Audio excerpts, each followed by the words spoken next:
окупанти збирають ще. Nous devons aider le continent africain. To live with us, the European dream. Good friend of Taiwan. Europe 1, bonjour. 6h47, la revue de presse internationale nous emmène d'abord en Espagne. Bonjour Anaïs Cordoba. Bonjour. Correspondante d'Europe 1 en Espagne. Alors de quoi parle la presse espagnole ce matin ? Eh bien, d'une enquête d'opinion qui fait débat, réalisée périodiquement par un organisme gouvernemental. Elle révèle que pour une majorité d'Espagnols, l'immigration est le principal problème du pays. Un résultat choc, explique le quotidien La Razón, car en seulement 3 mois, ils sont passés de 11 à 30% d'Espagnols à placer l'immigration en tête de leurs préoccupations. Alors la presse évoque plusieurs causes. La forte augmentation des arrivées de migrants dans les Canaries cette année, la surmédiatisation du phénomène et le discours de plus en plus alarmiste d'une partie de la classe politique.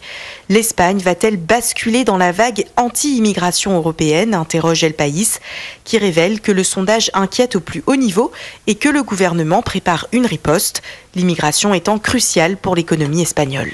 Nous sommes aussi aux États-Unis ce matin. Aviva Fried, on vous retrouve à Los Angeles pour Europe 1. À la une des journaux chez vous.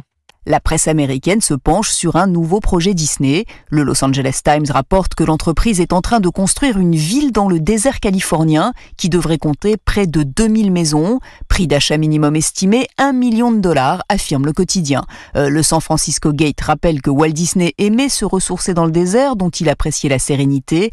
Une approche qui est celle des architectes selon la publication. Les maisons s'inscrivent dans le paysage environnant avec de grandes baies vitrées et des tons neutres. Mais Architectural Digest souligne que l'influence Disneyland sera tout de même présente avec un centre d'activité qui s'inspire de la maison dans Les Indestructibles 2 ainsi qu'un lagon artificiel bleu turquoise. Une idée qui semble séduire, explique le Desert Sun, puisqu'un autre projet de ville Disney a été annoncé en Caroline du Nord. Aviva Fried à Los Angeles pour Europe 1. Merci à tous nos correspondants. La revue de presse internationale vous a été présentée par Valtus, leader européen du management de transition. Déjà plus de 3500 missions dans 50 pays. Europe 1, bonjour. 5 heures.